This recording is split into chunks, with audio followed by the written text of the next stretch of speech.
This is President Ingram, and I'm playing Armored Warfare.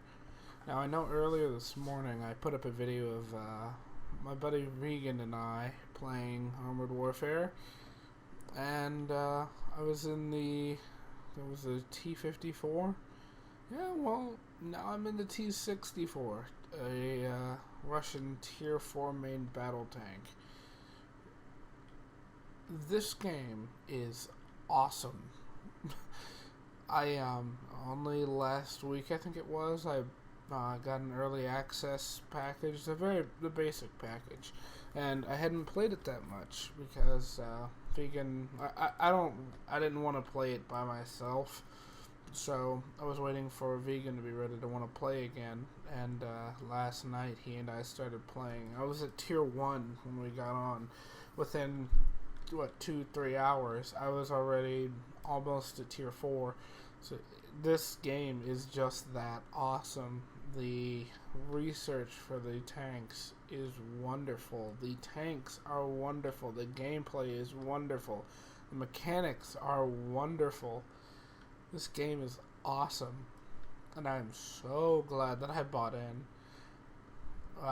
The last 2 days they had released the game for pretty much a pre-open beta. They called it a stress test to see, probably just to test their servers and see just how many people they could handle being online at once. And it seemed to react beautifully. While we played yesterday, there were at least 60 people in queue when we queued up. 60 to 80 people in queue. So yeah, it was awesome. Is that T-62? Yeah, next to me anyway. That's a Leopard 1 over there though. Come on, pop back up, sweetheart.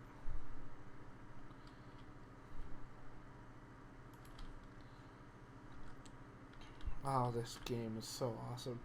The fire effects in this game, whenever you shoot your weapon, the effects that they've put into this game that deal with just shooting your weapon is awesome. Like whenever you fire around your tank, dust comes up from the ground from the blast wave from you firing your.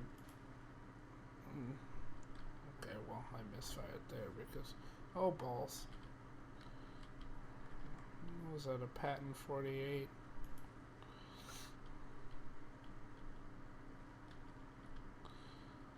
Yeah, the shockwave from you firing your main cannon, it kicks up dust and whatnot around the vehicle, and that's awesome. Well, the tanks tries to do that, but they don't do it very well.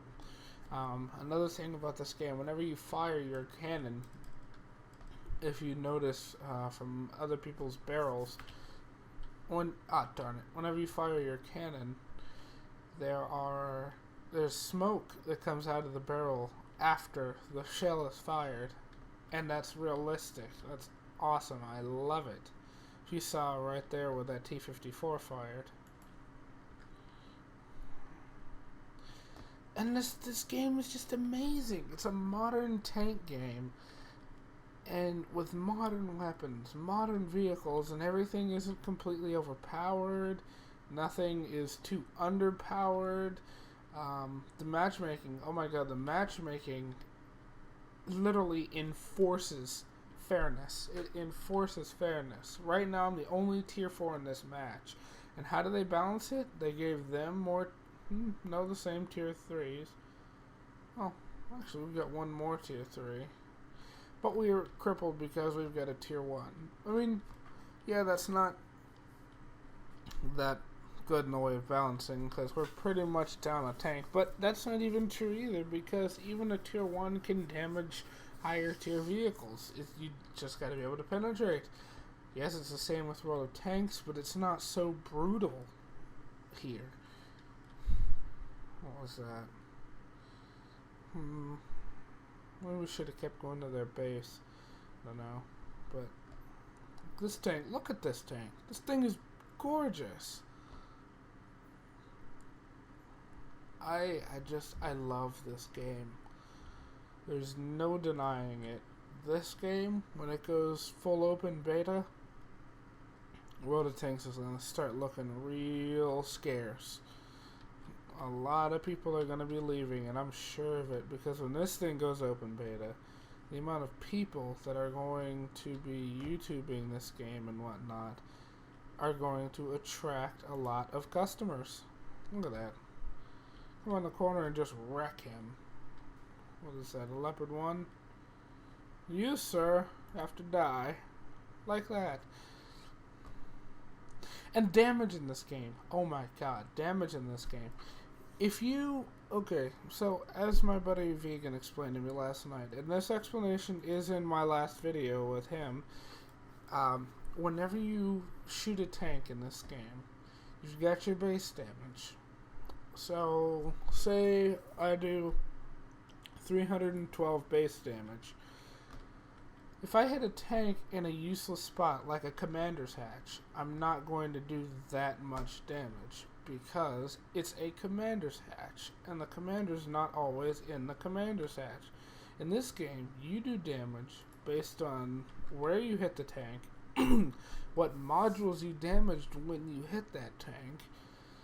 Look at that bounce from a Patton 48. Oh, I love this game. Well, you know, the modules you damage when you hit that tank, and ram kill. Lost the track in the process, but I don't care.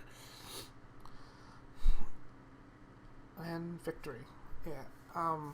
So say you've got 348 average damage on your gun and shell, and you hit somebody in the commander's hatch. You're gonna do slim to no damage. You're gonna do 60 some damage. You're gonna do like 90 damage, because the commander's hatch is not a major part of the vehicle. The commander might not be in the commander's hatch, and it all depends. If you shoot the tank and hit, I don't know, say the driver, your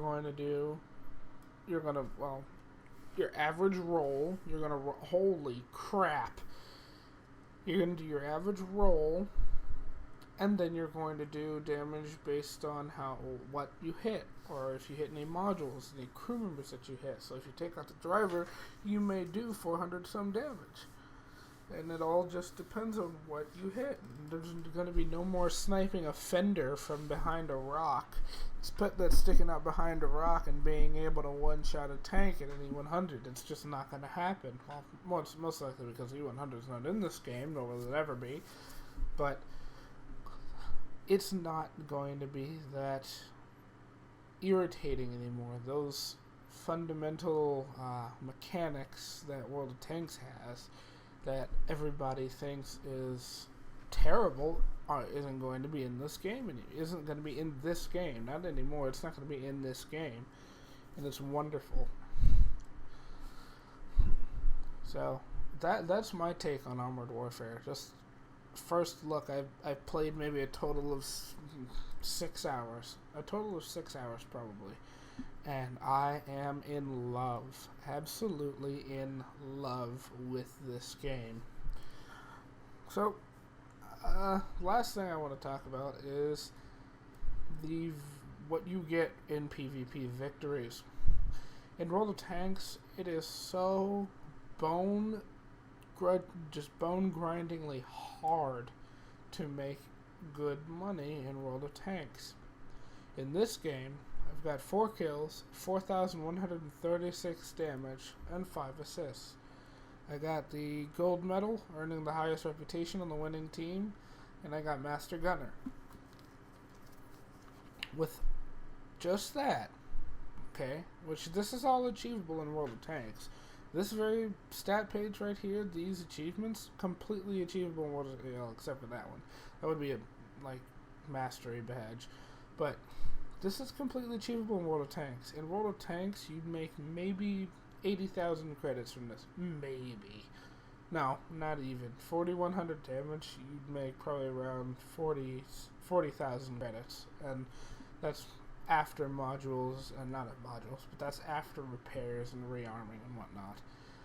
In this game, I made 4,703 XP. 4,700 and 255 $100,000. If I had premium, I would have made almost $400,000 off of one match. And this is why Armored Warfare is above the fold. This is why Armored Warfare is going to win out in the end, because this game actually cares.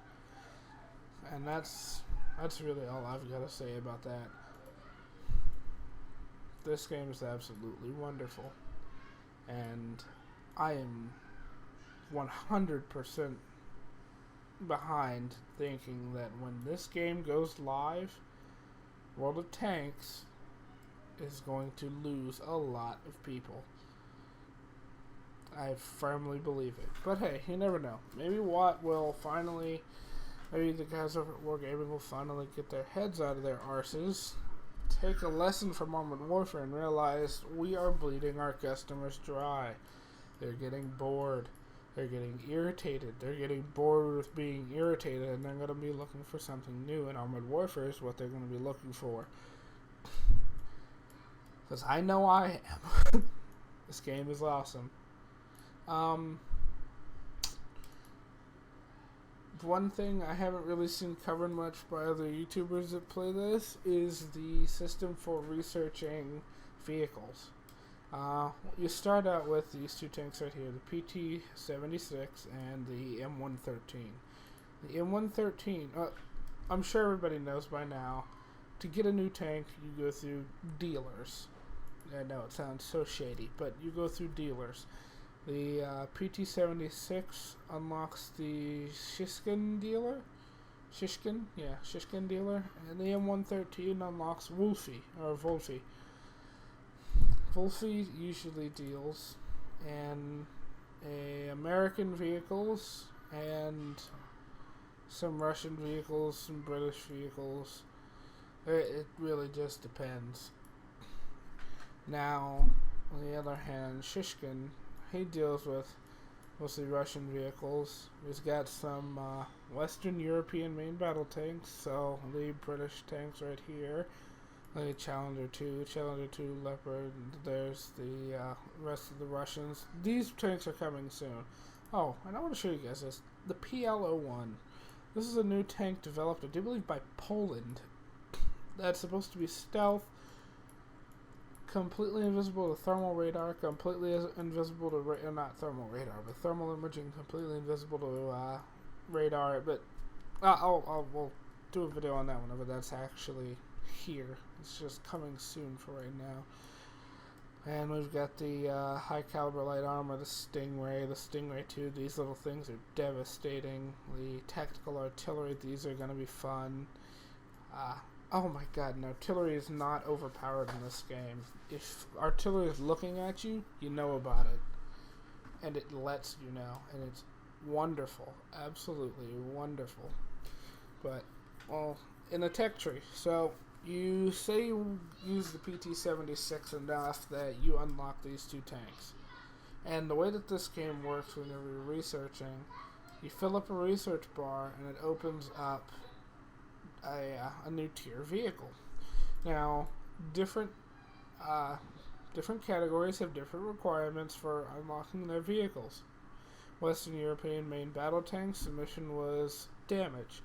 The Eastern European, the Western European main battle tanks, the mission is damage blocked. For fire support vehicles, the mission is damage. The high caliber light armor, damage. The tactical artillery, and it's battles. Wow, that's really it. I've only done 12 battles. Anyway. Yeah, look at that. 12 PvP battles in these vehicles. And I'm already at tier 4. This game is forgiving on the players. It realizes not everybody is a super unicum player, and it understands that, and it's not just trying to bleed everybody for money. You know, wink, wink, tip of the hat, waggle the finger to Wargaming. But, yeah, that's just where I stand with this game. This game is absolutely wonderful. This game, it seems like the developers actually care about the players. It seems like the developers are trying to make a game that shows that, and it's wonderful. So I'm expecting great things out of Obsidian when it comes to Armored Warfare. That's all for this one, guys. Hail to the Chief. I will see you in the next one. Make sure you guys get into the stress test for this game. It is over, I do believe, tomorrow on the 27th. So you got a day left. I'm sorry that I didn't let y'all know earlier, but I'm sure the YouTubers have and whatnot, so you've got no excuse. But like I said, I will see you guys in the next one. Bye.